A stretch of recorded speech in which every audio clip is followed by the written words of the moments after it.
The rain fell in sheets across the jungle of Guadalcanal, turning the earth into a miserable soup of mud and rotting vegetation. Marine Corporal Silas Hartwell lay motionless on the ridge, his body pressed flat against the sodden ground, his eye locked to the scope of his Springfield rifle. Water cascaded down his face in rivers, dripping from his nose, streaming into his eyes, but he did not blink, he did not move, he barely breathed. October 14th, 1942, 6 hours into what should have been a routine reconnaissance mission. Beside him, Private First Class Elliot Bancroft lay equally still, but for a different reason. Blood seeped from a wound in his shoulder, mixing with the rain and mud to form a dark pool beneath him. His face had gone pale, his breathing came shallow and quick. The pain was written in every line of his features, but he made no sound. He knew sound meant death. 3 Japanese snipers had triangulated their position with mathematical precision. Any movement, any attempt to crawl toward cover or reach the radio 5 yards behind them would be met with instant death. They were pinned, trapped, waiting for the end. Below them, through the curtain of tropical rain, a valley held secrets that would haunt American forces for months to come. 24 Japanese soldiers stood in formation around bamboo structures, learning techniques that would make them the deadliest marksmen in the Pacific.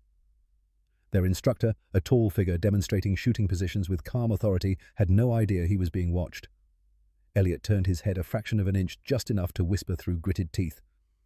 "There's one shot, the instructor. Take him and the whole place might scatter." Silas studied the distant figure through his scope. He knew the mathematics without calculating. 847 yards in torrential rain with winds gusting unpredictably from multiple directions. No sniper in the history of the Marine Corps had ever confirmed a kill in such conditions at this distance. The shot was beyond the effective range of his rifle in perfect weather. In a tropical monsoon, it was suicide. "If I miss, we're dead," Silas breathed. "If you don't shoot, we're dead anyway," Elliot replied, his voice tight with pain. "And so are hundreds more Marines after us." The rain continued to fall. The blood continued to seep from Elliot's shoulder. And somewhere in the valley below, 24 future killers absorbed lessons that would cost American lives across the entire theater. In that moment, as Silas's finger found the trigger, he could not know that his next action would save his partner's life, disrupt an entire enemy program, and change sniper doctrine for generations to come. But to understand how a farm boy from Indiana came to attempt the impossible, we must go back. Back to a time when a single bullet meant the difference between eating and going hungry. Back to a childhood where missing was never an option. Silas Hartwell entered the world on July 2nd, 1920, the third son of Nathan and Ruth Hartwell on a struggling dairy farm outside Bloomington, Indiana. The farm had never been prosperous. The soil was stubborn, the weather unpredictable, the markets indifferent to the labor of small farmers. When the Great Depression swept across America like a biblical plague in 1929, the Hartwells were already barely surviving. Now they were drowning. Nathan Hartwell was a man carved from silence and hard work. He rose before dawn and labored until after dark, wresting sustenance from land that seemed determined to defeat him. He rarely spoke, and when he did, his words carried the weight of absolute finality. Ruth Hartwell matched her husband's labor hour for hour, stretching every resource mending clothes until they could be mended no more, making meals from ingredients that seemed impossibly meager. They had 5 children to feed. Most nights, none of those children went to bed with a full stomach. Young Silas learned early that childhood in the Hartwell household was not a time of play or leisure. It was a time of contribution. By age 6, he was feeding chickens. By 7, he was helping with the dairy cows. And by 9, in the bitter autumn of 1929, his father decided he was ready for a different kind of responsibility. One morning before sunrise, Nathan Hartwell called his third son outside. Silas found his father standing by the barn, holding a weathered Remington rifle that looked older than the farm itself. The stock had been worn smooth by generations of hands. The barrel showed the patina of decades. Nathan handed the rifle to his son without ceremony. Then he reached into his pocket and produced a single brass cartridge. "You bring back something, or you bring back the bullet." His voice carried no emotion, no encouragement, no room for negotiation. "But you better bring back something. Your sister is hungry." Silas stared at the rifle in his small hands. It felt impossibly heavy. "1 bullet, Si. 1 bullet every morning. That's what we can afford." His father turned and walked back toward the house.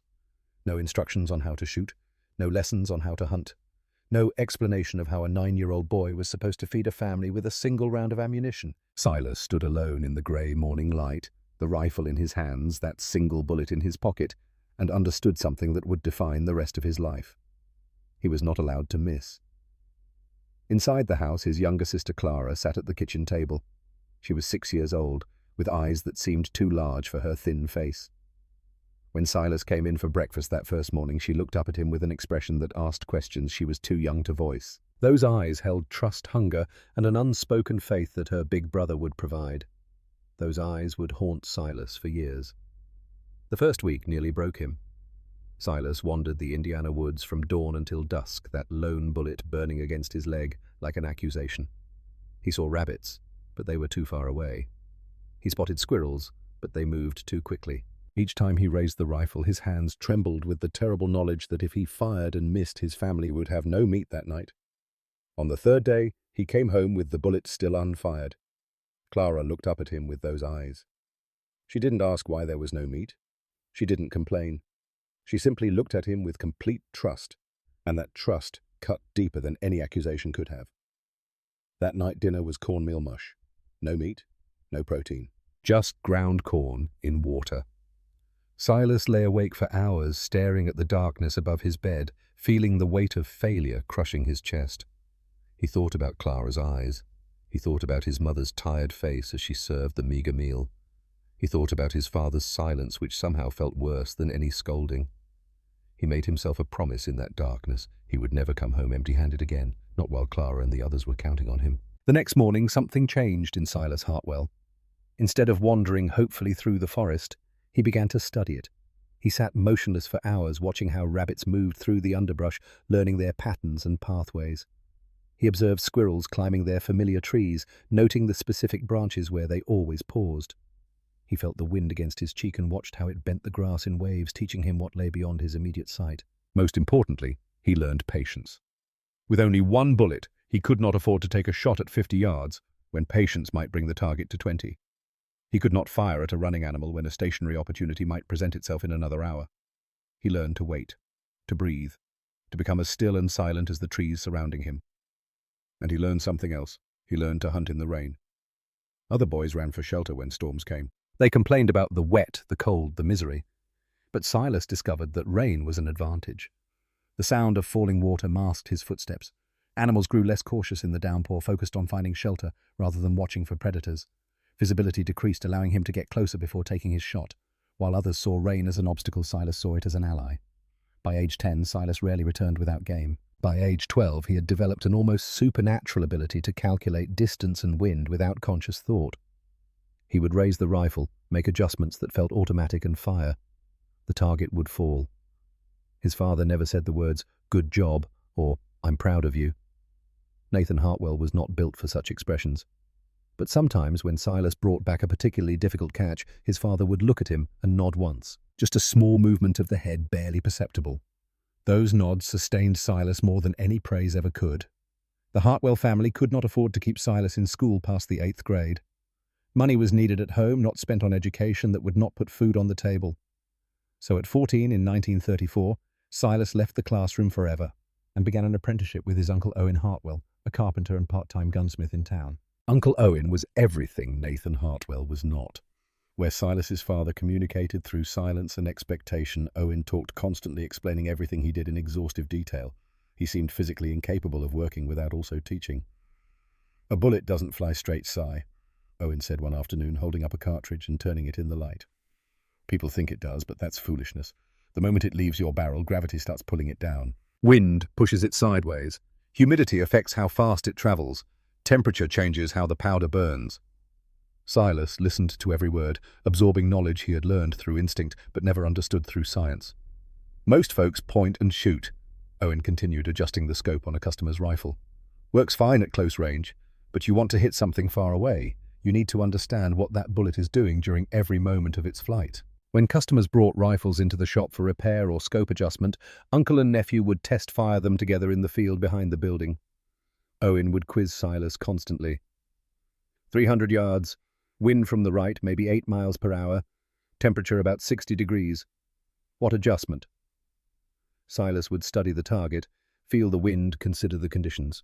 Then he would fire. The target would fall. One afternoon, Owen watched Silas make a shot that should have required complex calculations performed in seconds. The boy had simply raised the rifle, paused for a heartbeat, and fired. perfect hit. How did you calculate that adjustment? Owen asked, genuine curiosity in his voice. Silas shrugged. I didn't calculate. I just knew where to aim. Owen was quiet for a long moment, studying his nephew with new eyes. You have a gift, Si. I've worked with shooters my whole life, and I've never seen anything like what you do. It's like the physics is built into your bones. He paused, his expression growing serious. But gifts like this can be blessings or curses depending on how they're used. Silas did not fully understand his uncle's warning. Not then.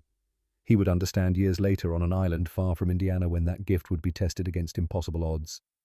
December 7th, 1941. Silas was 21 years old, working at a construction site in Indianapolis, earning decent wages as a journeyman carpenter. For the first time in his life, he had money to spare. He sent most of it home to help his aging parents and to ensure Clara, now 18, could finish high school. He was mixing mortar when someone shouted for everyone to gather around the foreman's radio. Workers dropped their tools and clustered around the crackling device, listening in stunned silence as the announcer described the Japanese attack on Pearl Harbor. Battleships burning, planes falling from the sky, thousands of American sailors and soldiers dead or dying. The next morning, Silas walked into the Marine Corps recruiting station. The line stretched out the door and down the block. Young men from every walk of life waiting to serve. "Why Marines?" the recruiter asked when Silas finally reached the desk. "My grandfather served with the Marines in the Great War," Silas replied. "He always said if you're going to fight, fight with the best." Basic training at Parris Island separated the men who wanted to serve from the men who could serve. The heat, the humidity, the relentless demands of the drill instructors broke recruit after recruit. Silas endured it all with the patience he had learned hunting rabbits in the Indiana woods. But it was his marksmanship that caught attention. On the rifle range, while other recruits struggled to hit man-sized targets at 300 yards, Silas consistently placed shots in groups smaller than a playing card. His scores were so unusual that the range officer suspected his targets were being miscounted. They were not. "Son, where did you learn to shoot like that?" his drill instructor demanded after one demonstration that left the entire training platoon speechless. "Hungry siblings, sir," Silas replied simply. "Either I hit what I aimed at, or we didn't eat that night." The story spread through the barracks within hours. Silas Hartwell, the Indiana farm boy who never missed because his family had been too poor to waste ammunition on second chances. The Marines recognized exceptional talent when they saw it. They pulled Silas from regular infantry training and placed him in an experimental sniper program. Here, instructors with advanced degrees in mathematics and physics tried to teach him the science behind what he already did by instinct. Silas learned new vocabulary: Coriolis effect, barometric pressure, ballistic coefficient. But when the time came to shoot, he relied on the same intuition that had fed his family through the Depression. His instructors noticed something remarkable. Silas often made correct adjustments before completing calculations on paper. It was as if his hands knew the answer before his mind had finished the question. "He doesn't follow the manual," one instructor wrote in his evaluation, "but his results are beyond anything I've seen." The question is whether we can teach what he does by nature. In June of 1942, Silas completed his training and received his assignment. 1st Marine Division, preparing for Operation Watchtower, the invasion of Guadalcanal. His designated spotter was a man who appeared to be his opposite in every conceivable way. Elliot Bancroft came from Boston from a family of academics and intellectuals. His father held a professorship in mathematics at Harvard. His mother hosted salon gatherings where guests debated philosophy and politics over expensive wine. Elliot had grown up surrounded by books, ideas, and the comfortable assumption that the mind could solve any problem. He graduated from Harvard with honors in physics, then began pursuing his master's degree. When the Japanese attacked Pearl Harbor, he abandoned his studies and enlisted, believing his analytical skills could contribute to the war effort. Before joining the Marines, Elliot Bancroft had never fired a gun in his life. The first meeting between spotter and shooter did not go smoothly. "You're my spotter?" Silas asked, eyeing the well-groomed Bostonian with undisguised skepticism. "And you're my shooter," Elliot replied, his accent marking him as East Coast educated. "They tell me you make shots that defy explanation. I'm here to figure out how." "Figure out how," Silas repeated. "I just shoot." "What's there to figure out?" "The mathematics, the physics. There must be a system behind what you do. If we can understand it, we can replicate it, teach it to others." Silas shook his head slowly. "There's no system. I see the target. I know where to aim. I pull the trigger." "That's impossible," Elliot insisted. "There are always calculations. Wind speed, distance, humidity, temperature. The variables are too complex for pure instinct. Then call it impossible, Silas said flatly. I still hit what I aim at. The tension between them simmered for weeks. Elliot filled notebooks with observations and equations trying to decode Silas's intuitive process. Silas grew increasingly frustrated with his spotter's endless questions and theoretical discussions. Harvard here thinks shooting is geometry, Silas remarked to another Marine one evening, making no effort to lower his voice. Indiana thinks it's witchcraft, Elliot shot back from across the tent. But his witchcraft seems to work, so I'm learning to speak his language. The breakthrough came during a training exercise 3 weeks before deployment. They were tasked with eliminating a target at 600 yards in shifting wind conditions. Silas studied the target through his scope, feeling the wind change against his face. He began adjusting his scope. Wait, Elliot said suddenly. Silas froze. The wind is cycling. Elliot continued, his eyes on his notes. Strong gust, short pause, light breeze from the opposite direction. We're in the pause now. The light breeze will come from the left in about 3 seconds. Silas held his position waiting. 3 heartbeats later, he felt gentle air movement against his right cheek. Wind from the left, exactly as predicted. He fired. The target fell. Elliot allowed himself a small smile. You see, you're the trigger. I'm the scope. Separate, we're incomplete. Together, we're something more. Something shifted between them after that exercise. Silas began to appreciate how Elliot's analytical mind could predict conditions he could only react to. Elliot began to understand that Silas's instinct was not magic, but experience compressed so deeply it had become automatic. By the time they landed on Guadalcanal in August of 1942, they had developed the wordless communication essential for a successful sniper team. In their first 2 months of combat, they accumulated 37 confirmed kills, operating deep behind enemy lines to eliminate Japanese officers and disrupt supply operations. They had become legends, and they had become friends. On October 13th, 1942, early evening, Silas and Elliot were summoned to division headquarters, a cramped tent that smelled of sweat canvas and cigarette smoke. Colonel Robert Morrison, the operations officer, briefed them personally with a map spread across a folding table. 3 days ago, we sent a reconnaissance team to investigate reports of unusual Japanese activity in this sector, Morrison said, tapping a point on the map. Lieutenant Jennings led 8 men into that jungle. 4 came back. Jennings himself took a bullet through the arm. He paused, letting the numbers speak for themselves. What Jennings reported was disturbing. A training facility. Japanese soldiers learning sniper techniques that appear to be German in origin. If his report is accurate, we're facing a threat that could cost us hundreds of casualties. What do you need from us, sir? Silas asked. Intelligence. I need you to infiltrate to this location, confirm the facility exists, observe its operations, and return with actionable information. Morrison's eyes hardened. Observe only. No engagement under any circumstances unless your lives are in immediate danger. This is reconnaissance, not assault. Understood. Understood, sir. Weather forecast predicts heavy rain. That should help with concealment. Morrison folded the map. You depart at 0300 tomorrow. As they left the headquarters tent, Elliot caught Silas's arm. Jennings lost half his team, he said quietly, and they were just observing from a distance. Silas nodded slowly, his eyes fixed on the jungle darkness to the northwest. Somewhere in that blackness, 24 men were learning to kill his fellow Marines with terrible efficiency. I know. So, what are you thinking? Silas was quiet for a long moment. When he spoke, his voice carried the weight of premonition. I'm thinking this isn't going to be a routine reconnaissance. My gut tells me we're not just going to observe. Elliot said nothing. He had learned to trust Silas's instincts even when they pointed toward danger. The next morning, before the first grey light of dawn, they slipped into the jungle carrying only essentials. Weapons, 3 days of rations, a radio, and faith in each other.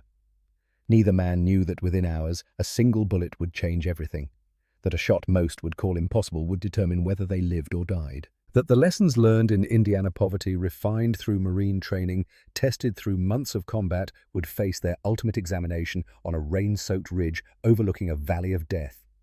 The jungle swallowed them whole, and the clock began ticking toward the moment when Silas Hartwell would have to make a choice: follow orders and watch his partner die, or attempt the impossible and change the course of the war. The jungle swallowed them before the first light of dawn touched the horizon.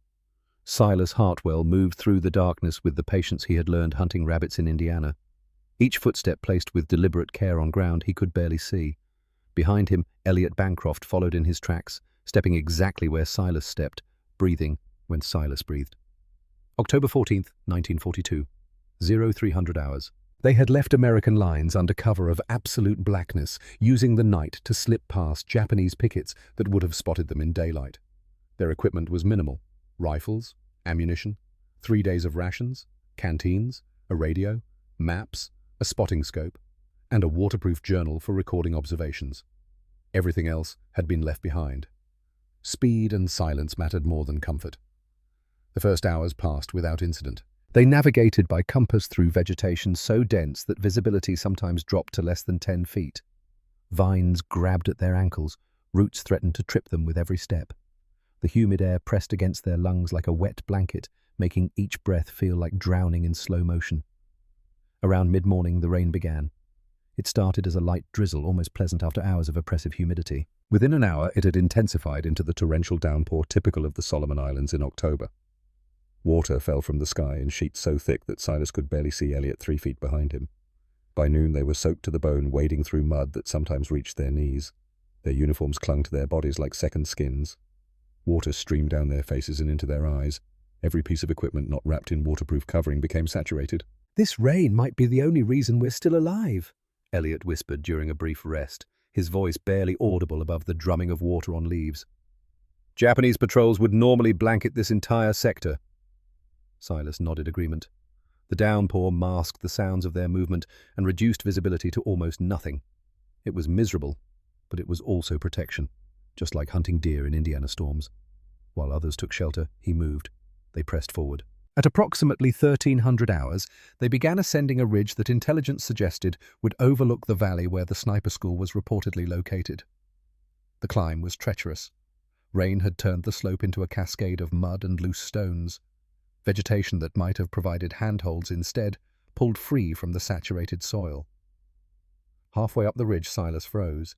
He raised his fist in the universal signal to halt, and Elliot stopped instantly behind him. Ahead, barely visible through the curtain of rain, a Japanese sentry post clung to the trees.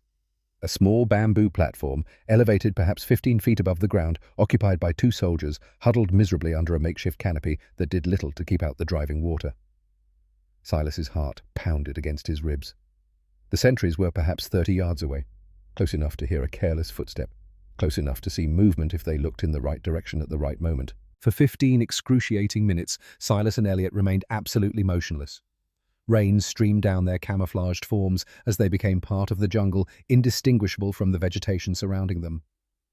Silas controlled his breathing with conscious effort, drawing air slowly through his nose, releasing it just as slowly through barely parted lips.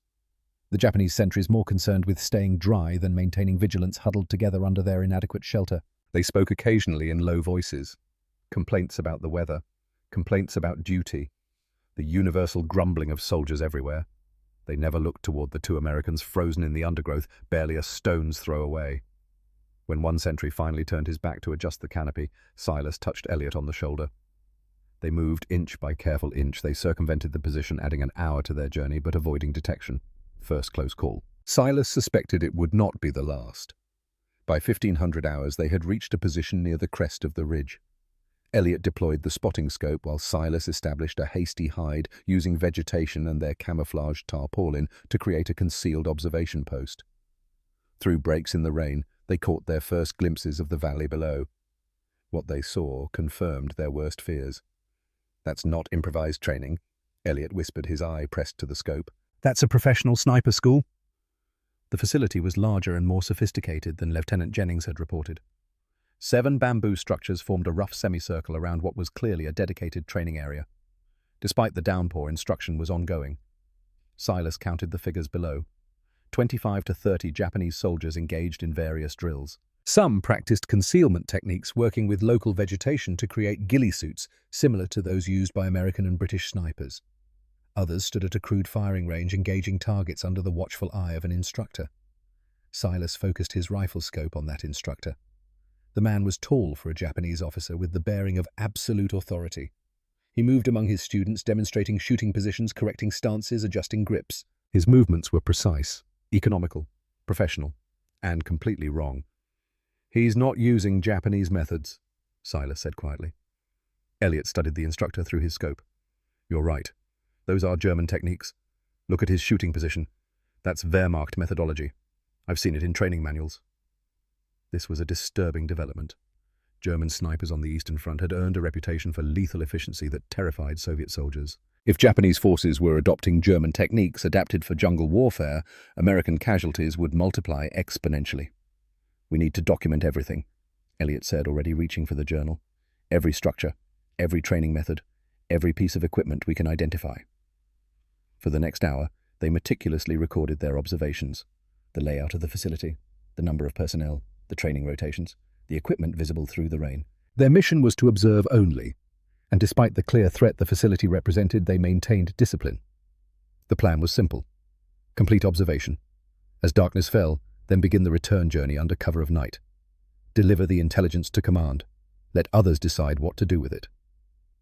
At 16:32 hours, the plan collapsed.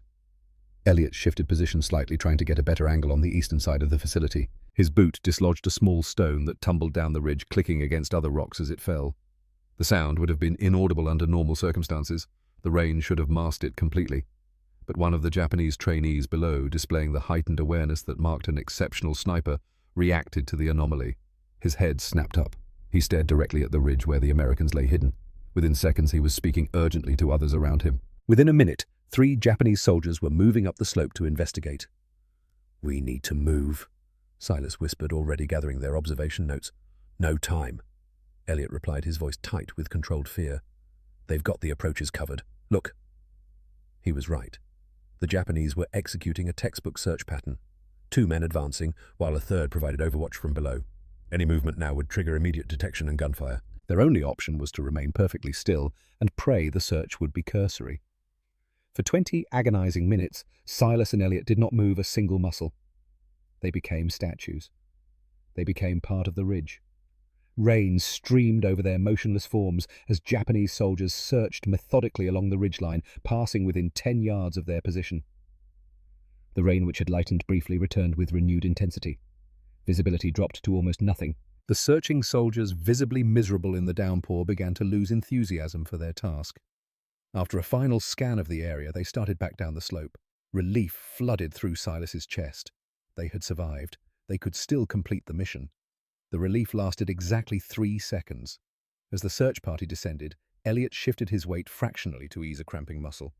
It was an infinitesimal movement, a fraction of an inch. Something no human eye should have been able to detect through the rain at distance. A Japanese sniper positioned specifically to watch for exactly such telltale movements saw it. The crack of the rifle reached them a heartbeat after the bullet struck Elliot in the shoulder. The impact threw him backward with brutal force. Silas reacted on pure instinct, grabbing his partner and dragging him deeper into their hide as 2 more shots tore through the vegetation inches from their position. "How bad?" Silas demanded, his voice a barely audible whisper as he pressed his hand against the wound. "Through and through," Elliot gasped, his face contorted with pain. "But they've got us pinned. 3 shooters minimum, interlocking fields of fire." Below them, the training facility had erupted into organized chaos. The instructor was directing his students with calm hand signals, deploying them into positions for a coordinated assault up the ridge. Silas counted at least 24 figures moving with deadly purpose. 24 trained or training snipers, all focused on 2 Americans trapped on an exposed hillside. Their radio lay just outside their current position, knocked aside when Silas had pulled Elliot to safety. Reaching it meant exposing himself to enemy fire. Without it, they had no way to call for support. Elliot's wound was bleeding steadily. In the tropical conditions of Guadalcanal, infection would begin within hours without proper treatment. "We can't move," Elliot said, his voice strained but analytical even through the pain. "We can't call for help. They know exactly where we are and they're organizing to finish us." Silas surveyed their situation with the cold clarity that came over him in moments of crisis. The mathematics were simple and brutal. Stay hidden, and Elliot would bleed out while the Japanese closed in for the kill. Try to escape, and they would be cut down before covering 10 yards. Call for extraction, and no help would arrive in time. There was only one option that offered any chance at all, and it was an option that defied everything the Marine Corps had taught him about reasonable engagement. Silas settled behind his rifle and studied the valley below, 847 yards to the instructor, beyond the effective range of his Springfield in perfect conditions. In this rain, with these winds, It was a shot that existed only in the realm of theory. "What are you thinking?" Elliot asked, watching Silas's face. "Something that probably won't work." Elliot followed Silas's gaze to the distant figure still directing his students with calm authority. Understanding dawned on his pain-glazed features. 847 yards, Elliot said, his voice flat. "In torrential rain with gusting crosswinds. That's beyond impossible. That's fantasy." "I know. If you miss every sniper down there, we'll know exactly where we are. They'll concentrate fire on this position and tear us apart." "I know.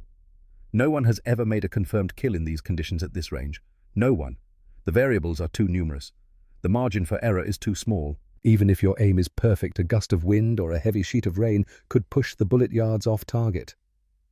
Silas finally looked away from his scope to meet his partner's eyes. "Elliot, if I don't take this shot, we die here. You'll bleed out before nightfall, and they'll overrun our position before dawn. And after we're dead, 24 trained snipers will be unleashed across this island to kill Marines for months to come." He paused, letting the weight of the situation settle between them. "One bullet, one chance, same as it's always been." Elliot stared at him for a long moment. Then something shifted in his expression. The doubt faded, replaced by the professional focus of a man who had accepted the impossible as the only option. "Talk to me then," Elliot said. "Give me the mathematics." Silas turned back to his scope. 847 yards. Elevation adjustment. Elliot closed his eyes, calculating despite his wound. Approximately 15 minutes of angle up, accounting for the downward angle. Wind, right to left, estimated 12 to 15 miles per hour. That's another 8 minutes of angle adjustment into the wind. He paused. "But it's gusting. Inconsistent. Could be stronger, could be weaker, could shift direction entirely." "And the rain," Silas said. This time Elliot hesitated longer. "There's no formula for this. The rain will catch the bullet, slow it down, pull it off trajectory. My best estimate is another 3 minutes of angle of drop, maybe more, maybe less." He opened his eyes, meeting Silas's gaze directly. "I'm guessing psi. Educated guessing based on physics. I've never actually tested this. The shot is beyond anything in the manuals. We're hoping together and praying." Silas made minute adjustments to his scope, his fingers moving with the precision of long practice. As he prepared, time seemed to slow. The rain faded to background noise. The jungle disappeared. His awareness narrowed to the fundamental elements of shooting he had practiced since childhood. Breath control, trigger pressure, sight alignment. He thought of hunting rabbits in Indiana rain, of his father's unspoken lessons about patience and precision, of Uncle Owen teaching him that physics lived in his bones, of Clara's eyes looking up at him, trusting him to provide. He thought of Elliot bleeding beside him, of 24 killers waiting below, of the hundreds of Marines who would die if those killers completed their training. One bullet. One chance. Same as it had always been since that first morning when his father handed him a rifle and a single cartridge. He was no longer aiming at where the instructor stood. He was aiming at a point in empty space. A point where, if his calculations and instincts were correct, target and bullet would intersect more than a second after he fired. This was not mathematics. This was not physics. This was something deeper, something born from years of necessity and refined through months of combat. It was the accumulated wisdom of 10,000 shots compressed into a single moment of absolute clarity. Breath in, hold, slight pressure on the trigger. Below, the Japanese instructor continued his lecture, explaining to his students how to coordinate an assault, how to approach and eliminate trapped enemy snipers, teaching them lessons of death. Breath out, hold, squeeze. The Springfield cracked its report, partially muffled by the downpour. Through his scope, Silas tracked the minute disturbance in the rain as his bullet cut through the air, a tiny ripple in the sheets of falling water marking its invisible path. For an eternal moment, nothing happened. The instructor continued his lecture. The students remained focused on his words. The rain continued to fall. Then, 847 yards away, the instructor suddenly staggered backward. His hands went to his chest, his knees buckled. He collapsed to the muddy ground. A perfect shot. A bullet that had traveled for nearly a full second through sheeting rain and gusting wind to find its mark. The impossible made real. The reaction below was immediate and unexpected. Rather than returning fire or diving for cover, the Japanese sniper trainees scattered in confusion. They had just witnessed something their training told them was impossible. Their instructor, their master, struck down by an invisible marksman in conditions that should have made such a shot unthinkable. Panic replaced discipline. Shouted orders contradicted each other. Some men ran for the structures. Others dropped prone and aimed wildly at the ridge. 3 remained frozen in shock, unable to process what they had seen.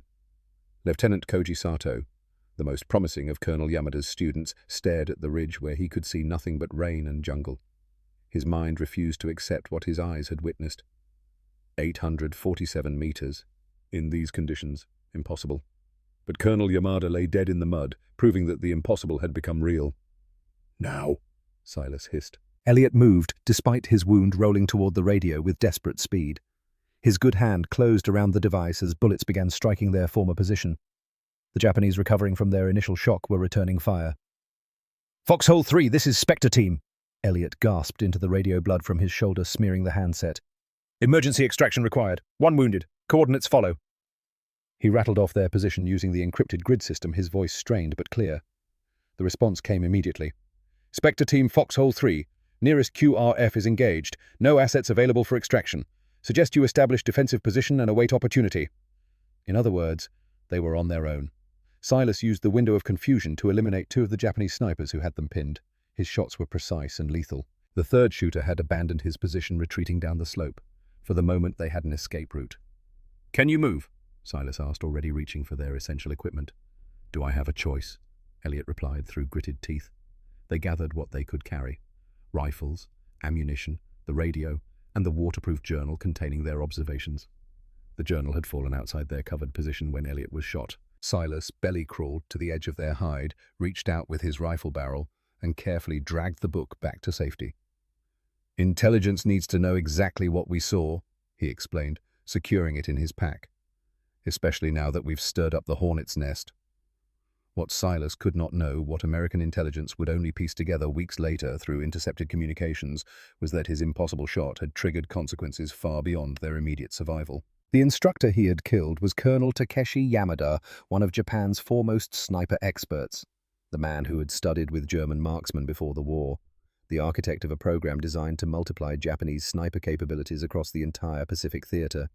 With Yamada dead, killed by a shot that defied everything his students had been taught was possible, the carefully constructed training program collapsed into chaos. There was no clear chain of command. No one with the knowledge or authority to continue the instruction. No one capable of explaining how their invincible master had fallen to an invisible enemy. Lieutenant Sato stood in the rain, watching his fellow students mill about in confusion. "What do we do?" one of them asked, his voice cracking with fear. Sato had no answer. Their master had taught them techniques and tactics. He had not taught them how to respond when those techniques and tactics proved insufficient against an enemy who operated beyond the boundaries of reason. The hunt for the American snipers would be confused, disorganized, ultimately ineffective. Fear had replaced confidence. Mythology had replaced training. The ghost marksman on the ridge had become something more than human in the minds of the surviving Japanese. And that mythology would save Silas Hartwell and Elliot Bancroft in the desperate hours ahead. The escape began as a controlled scramble down the eastern slope of the ridge. Silas went first, half carrying Elliot, whose strength was fading with every passing minute. Rain made the descent treacherous. Rocks shifted beneath their feet. Vegetation that might have provided handholds tore free from the saturated soil. Japanese fire followed them, bullets cracking through the foliage overhead, thudding into trees around them. But the combination of rain, failing light, and their rapid movement made them difficult targets. After descending perhaps 200 yards, they paused in a dense thicket of ferns to assess their situation. Elliot was weakening visibly. His face had gone grey. His breathing came in shallow gasps. The wound continued to bleed despite Silas's efforts to maintain pressure during their movement. "They'll come after us," Elliot said between laboured breaths. "We've hurt them badly. They'll want revenge." Silas nodded grimly. "They're also professionals. They'll track us methodically, try to cut us off before we reach our lines." He checked his compass, calculating their position. The safe route back to American lines would take hours they did not have. But there was a shorter path, more direct, more dangerous. Cutting through territory where Japanese activity had been reported. Risk the shorter route and possibly encounter enemy forces. Take the longer route and definitely watch his partner die. Silas chose the shorter path. He lifted Elliot in a fireman's carry, the wounded man's weight settling across his shoulders. It was exhausting. It was probably impossible to maintain for the distance required. but impossible had already proven flexible tonight, one step at a time, just like hunting deer in Indiana. Just like everything his father had taught him without words. At approximately 0100 hours on October 15th, navigating a narrow ravine in near total darkness, Silas realized too late that they had entered a minefield. His foot had already descended toward the ground when the faint moonlight revealed the telltale shape of a buried explosive barely 6 inches from where his boot would land. He froze mid-step, balanced precariously on one leg. Elliot's unconscious weight threatening to topple them both. Sweat broke out across Silas's forehead that had nothing to do with exertion. He scanned the ground ahead with agonizing care. In the dim light, he could make out at least 3 more mines within his direct line of sight. There were almost certainly others hidden in the shadows. One wrong step would kill them both. "Elliot," Silas said quietly. "Elliot, I need you to wake up." No response. "Elliot," more urgently now. "I need your eyes. Wake up." Elliot stirred on his shoulders, mumbling something incoherent. "Listen to me. We're in a minefield. I can't see well enough to find a path through. I need you to look. I need you to help me." Something in Silas's voice penetrated the fog of fever and delirium. Elliot raised his head slightly, blinking against the darkness. "Minefield," he whispered, his voice weak, confused but present. "Can you see the ground? Can you spot the mines?" Elliot squinted at the terrain below them. For a long moment, nothing happened. Then slowly, his analytical mind began to function again, fighting through the illness that clouded it. 3 o'clock, he said softly. 2 steps. There's one buried just under the surface. I can see the edge. Silas adjusted his intended path. 12 o'clock. 1 step. Another one. The rain-exposed part of the casing. Silas corrected again. 9 o'clock. 3 steps, and another at 11 o'clock, maybe 4 steps beyond that. Elliot's voice grew slightly stronger as he focused on the puzzle before him. "There's a path. Narrow, but it's there. You need to go left first, then right, then straight for about 10 feet. Step by step, with Elliot spotting from his perch on Silas's shoulders, they navigated through the minefield. 20 minutes of excruciating progress, each footfall a commitment that could not be taken back. When they finally cleared the last mine and reached safe ground, Silas lowered Elliot gently and allowed himself to lean against a tree, gasping for breath. "Good work, Harvard," he managed between gulps of air. Elliot, slumping against the tree beside him, managed a weak smile. "Indiana saved my life twice tonight. Figured I owed you one." At approximately 0200 hours, they established radio contact with an American patrol operating forward of the main defensive positions. Lieutenant Thomas Westmore led the patrol, a 10-man unit, dispatched specifically to search for the missing sniper team after their earlier distress call. "We thought you boys were finished," Westmore said, after linking up with them at the coordinates they had transmitted. "When we heard you'd run into a Japanese sniper nest, nobody gave you much chance." "They didn't give us much chance either," Silas replied, helping transfer Elliot to a stretcher brought by Westmore's men. "They made a mistake." "What's that?" Silas looked back toward the jungle that had nearly killed them, thinking of the shot that had changed everything. "They assumed what I did was impossible, so when I did it, they didn't know how to respond." Elliot was evacuated to a field hospital where surgeons worked through the night to clean his wound and fight the infection that had taken hold. It was close, closer than anyone told Silas until much later. But Elliot Bancroft survived. Silas, exhausted but uninjured, delivered their observation journal directly to intelligence officers at division headquarters. The next morning, October 15th, 1942, Silas stood before Colonel Morrison in the operations tent. The journal lay open on the table between them. "Colonel Yamada," Morrison said, reading from an intelligence brief. "One of Japan's foremost sniper experts, trained in Berlin before the war. The architect of a program designed to exponentially expand their sniper capabilities across the Pacific." He looked up at Silas. "You killed him with a single shot, 847 yards, in a typhoon." "Yes, sir." "The program has collapsed. 24 trainees scattered into the jungle, leaderless, demoralized, but still dangerous." Morrison studied Silas with an expression that mixed respect and calculation. "Intelligence has tracked some of them to positions north of here. They're a significant threat, highly trained, highly motivated, and now highly afraid of an American ghost who shoots through storms." He paused. "We need someone to finish what you started." Silas understood what was being asked. "I'll bring them back, sir, dead or alive." Morrison nodded slowly. "You depart at first light. 4 days.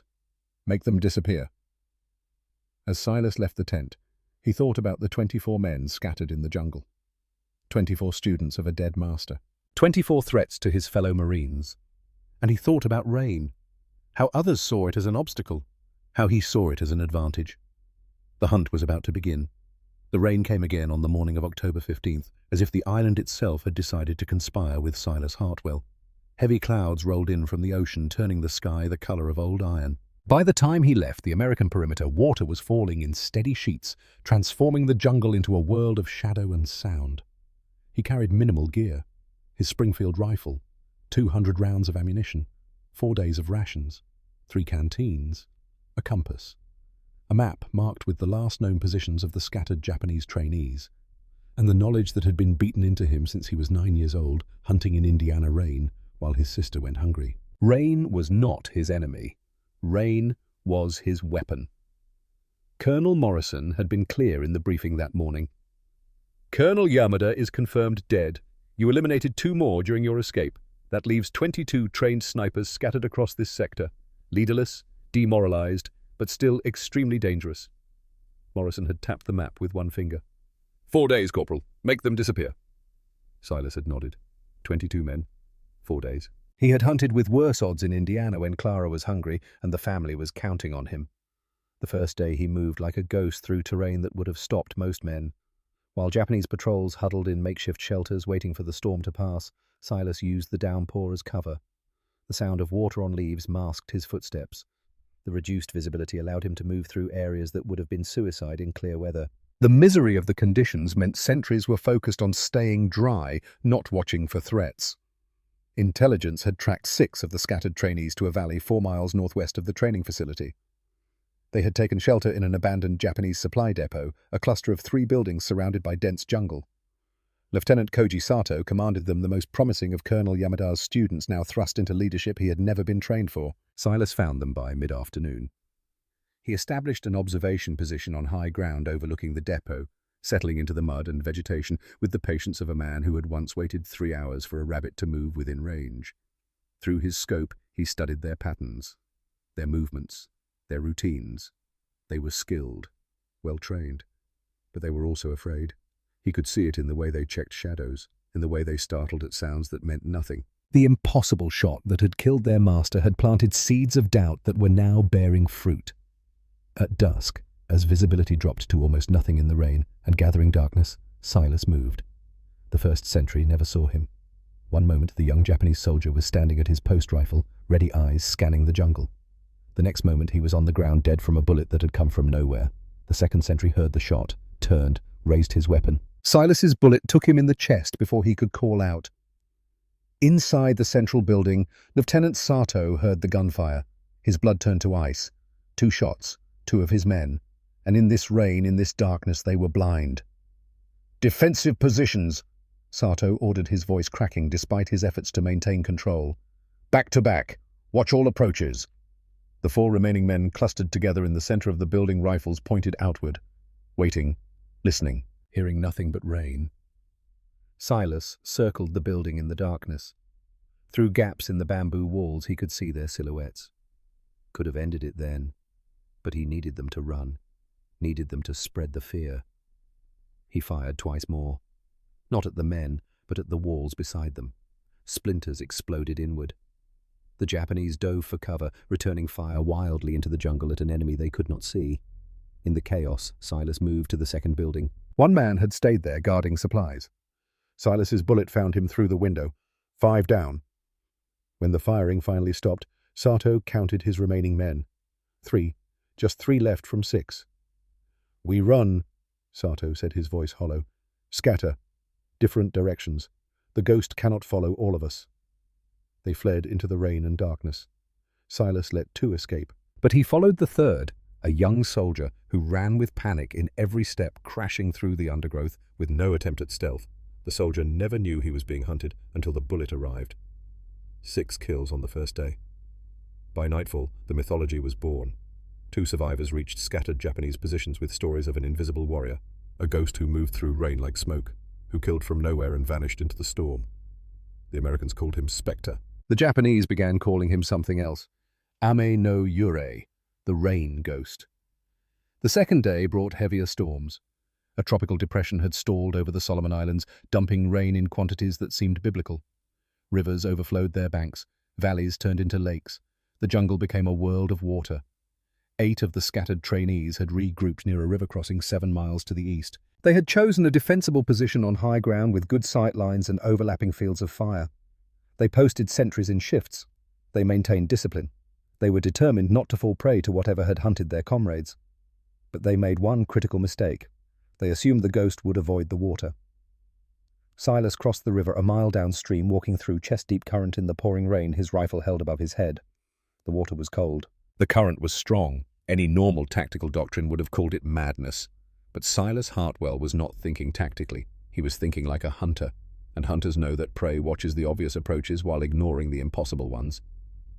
He emerged from the river downstream of the Japanese position, wringing water from his clothes, checking his rifle. Then he began his stalk. The assault came at dawn, not from the approaches they were watching, but from behind, from the river they thought protected them. The first sentry died without sound. The second tried to shout a warning, but managed only a strangled gasp before Silas's bullet found him. The other 6 woke to gunfire and chaos. They grabbed their weapons, took positions, scanned the jungle, saw nothing but rain and shadows. Silas had already moved, already relocated, already lined up his next shot. The third kill came from a different angle entirely, then the fourth, making it seem like there were multiple shooters, creating the illusion of a coordinated attack. The Japanese began firing wildly into the jungle, hundreds of rounds expended at targets that did not exist, at ghosts that moved between raindrops. When the firing finally stopped, 4 of the 8 were dead. The remaining 4 tried to hold their position. But fear had taken root. Every shadow held death. Every sound was the ghost moving closer. By mid-morning, Silas had killed 2 more. 6 dead. The remaining 2 broke and ran, abandoning their weapons, their training, their dignity. They fled in opposite directions, just running from something they could not fight or understand. Silas followed the first. The man crashed through the jungle with no attempt at stealth, his panic making him careless. After 300 yards, the soldier stopped to catch his breath, believing he had escaped. He leaned against a tree, gasping, his rifle forgotten at his side. Silas's bullet found him there. 7 down. The second runner had chosen a different path, heading east toward the coast. Silas tracked him for 20 minutes through the rain, following the obvious trail of broken vegetation and disturbed mud. When the man finally collapsed from exhaustion beside a stream too tired to run further, Silas ended it with a single shot. 8 kills, 8 men gone, 8 fewer threats to Marines, 14 total in 2 days. The third day was October 17th. The rain had not stopped, had not even slowed. It fell with mechanical persistence, as if the sky had forgotten how to do anything else. 7 more trainees had fortified a position on a ridge to the northeast. Lieutenant Sato was among them, having gathered other survivors who had escaped. They had learned from the fate of their comrades. They did not huddle together. They rotated positions constantly. They used expert camouflage discipline. Sato set a trap. 1 man positioned as bait, visible, moving carelessly, while the other 6 waited in concealment, rifles trained on likely sniper positions, ready to converge when the ghost revealed himself. It was a good plan, a professional plan. It might have worked against most snipers. But Silas Hartwell had been setting traps for prey since he was 9 years old, and he recognized bait when he saw it. He watched the obvious target through his scope for 20 minutes, saw the telltale signs of coordination, the glances towards certain positions, the way the man's movements were too casual to be real. Silas smiled. Then he moved away from the bait entirely and began hunting the hunters. He found the first hidden shooter by looking for where he himself would have positioned. A small rise with good sight lines, natural cover, easy escape route. The bullet took the Japanese soldier through the chest at 300 yards, through rain, through vegetation. A shot that should have been difficult, but felt automatic. The sound brought the other 6 converging on the position. Moving well, with discipline, exactly as they had been trained. But they converged on where Silas had been, not where he was. The firefight lasted 3 hours. A running battle through the rain-soaked jungle. Silas used the rain, used the terrain, used every trick learned in Indiana forests and Guadalcanal jungles. He fired and moved, never staying in position long enough to be triangulated. By afternoon, 7 had become 1. Lieutenant Sato crouched behind a fallen log. His uniform soaked his ammunition, nearly exhausted, his hands shaking. Around him lay 6 bodies, 6 men he had trained with, studied with, men who had believed Colonel Yamada's teachings would keep them alive. All dead, all killed by something that should not exist.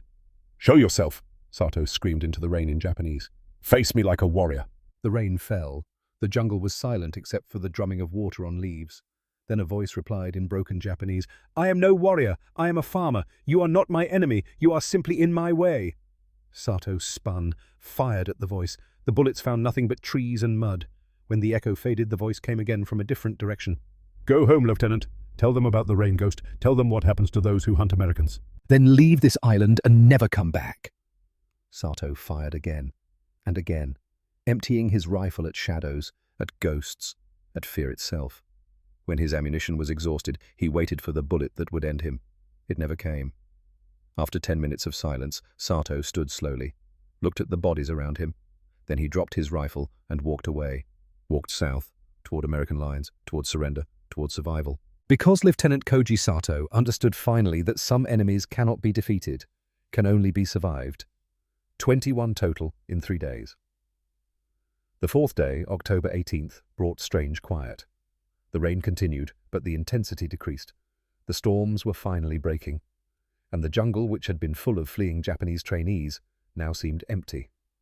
Intelligence reported the last group had taken shelter in an abandoned bunker near the coast.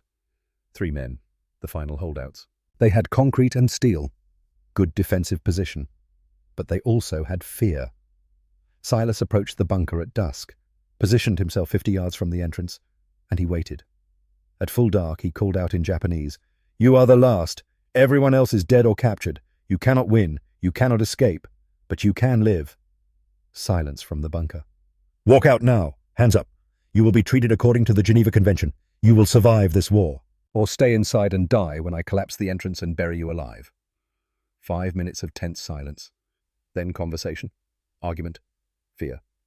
Finally, 3 Japanese soldiers emerged, hands raised, weapons left behind, eyes searching the jungle for the ghost they had heard so much about. They saw nothing, just rain and shadows. "Walk south," the voice commanded from darkness. 100 yards. There is an American patrol waiting. Surrender to them. Tell them the rain ghost sent you." The 3 men walked, and as they walked, they swore they heard something behind them. Not footsteps, not breathing, just the sound of rain. The sound of a ghost who hunted in storms and left only legends behind. Silas watched them walk into Lieutenant Westmore's custody, watched the last of Colonel Yamada's students disappear into American lines. 24 total, 6 kills on day 1, 8 kills on day 2, 7 kills on day 3, 3 surrendered on day 4. Plus the 2 eliminated during the escape with Elliot. 26 of Colonel Yamada's program removed from the battlefield in 4 days. The official report would list 24, the number from the title, the number that would become legend. Intelligence would attribute the 2 escape kills to different operations, preserving the symmetry of the story. 24 snipers, 4 days, all disappeared. The mythology mattered more than the mathematics. October 19th, 1942. Silas returned to American lines exhausted, soaked, and silent. He filed his report with Colonel Morrison. Mission accomplished. Morrison read the report, then looked up with an expression that mixed awe and something close to fear. "The Japanese are calling you Ame no Yurei, the rain ghost. They've started pulling back from sectors where rain is forecast. Entire patrols refusing to operate in wet conditions." "Good," Silas replied simply. "Maybe fewer Marines die." The intelligence officer at the briefing added more. Colonel Yamada's program was designed for exponential expansion. Each of those 24 was supposed to train 24 more. Within a year, we could have faced thousands of highly trained enemy snipers across the Pacific. He paused, letting the weight sink in. "Conservative estimates suggest your 4 days of work saved between 300 and 500 American lives, possibly more." Silas said nothing. Numbers had never mattered to him, only results. Only bringing something home when Clara was hungry. Only doing what needed doing when there was no choice. 3 days later, he visited Elliot in the field hospital. His partner was sitting up in bed now, his shoulder bandaged but healing well. "You did it," Elliot said when Silas walked in. "I heard the reports. 24 disappeared, just like the stories." 24 is what they're calling it, Silas said, sitting in the chair beside the bed. "The exact number doesn't matter. What matters is they're gone." "The shot," Elliot said quietly. 847 yards. I've been running the calculations again and again.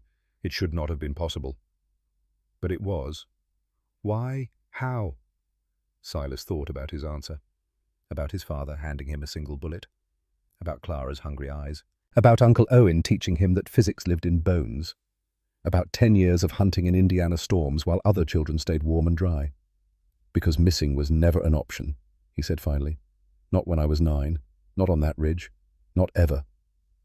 Elliot nodded slowly. They're pulling us both from combat operations. Training duty. Major Whitman wants us to teach other snipers what you do. Over the next 2 years, Silas Hartwell and Elliot Bancroft developed what would become known as rain tactics doctrine, a systematic approach to operating in adverse weather that would be taught to thousands of Marines. Movement techniques, concealment methods, psychological strategies. The accumulated wisdom of a childhood hunting in Indiana storms compressed into training manuals that would save countless lives. By the time the war ended in August 1945, Silas's confirmed kill count for the Guadalcanal campaign stood at 93. 37 in the first 2 months of combat. 3 during the October 14th mission, including Colonel Yamada. 24 in the 4 days that followed, though officially recorded as 21 to preserve operational security. And 29 more over the following months before he was transferred to training duty. 93 confirmed kills. A number that would have been higher, but the Marine Corps needed him teaching more than fighting, needed his knowledge spread among hundreds of snipers rather than concentrated in one man. He never cared about the numbers, never kept count for himself. The only number that mattered was 24, the number of killers who would never kill Marines, the number of students whose master had died from an impossible shot, the number that had become mythology. November 1945. Silas Hartwell walked down the main street of Bloomington, Indiana, wearing civilian clothes that felt strange after 4 years in uniform. The hardware store stood on the corner. The church still held Sunday services. The farm where he had learned to hunt was still there, though smaller now. He walked up the dirt path to the farmhouse at dusk. The door opened before he reached it. His mother Ruth stood in the doorway, older, grayer, but with the same strength in her eyes. She said nothing, simply opened her arms. And Silas, who had killed 93 men and earned a Bronze Star with valor, walked into his mother's embrace and let himself be young again. Clara came running from the kitchen. She was 22 now, a woman rather than the hungry girl he remembered. But when she hugged him, he saw those same eyes, the ones that had looked up at him with trust when he was 9 and she was 6. "You came back," she whispered, "every single time." "I promised," Silas replied. Missing was never an option. He purchased the hardware store with his military savings. The owner was retiring, happy to sell to a local boy who had served. Silas wanted no fame, no recognition, just to build something useful, to serve his community in peacetime as he had served his country in war. The store prospered. He extended credit to farmers who needed it. He stocked equipment people actually wanted. He remembered every customer's name. He became part of the town's fabric, the quiet veteran who had done something important but never spoke of it. In 1948, he married Eleanor Hayes, a schoolteacher from Indianapolis. They had 3 children who grew up hearing nothing about their father's wartime exploits. Silas did not believe in glorifying what he had done. He had killed men because his country needed him to kill men. That was all. His father Nathan passed away in 1952, still working the fields until the very end. At the funeral, Silas remembered the man who had taught him the value of a single bullet without ever saying a word. Ruth followed 3 years later, dying peacefully in her sleep. Silas was grateful both parents had lived to see him come home, to see him build a life, to see that the hard lessons of their poverty had produced something worthwhile. Every year on October the 14th, the telephone would ring in the hardware store.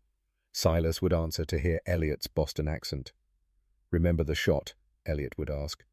"Remember you got yourself shot?" Silas would reply, still complaining. "Someone has to keep the legend accurate." "No legend, just one bullet that went where it needed to go." The ritual continued for decades. 2 men from different worlds bound forever by a moment when the impossible became necessary. In 1987, a military historian tracked down Silas Hartwell. He was 67, still running his store, still quiet, still unassuming. "Mr. Hartwell," the historian said, spreading documents across the counter. "I've reviewed the records. The shot you made, 847 yards in those conditions.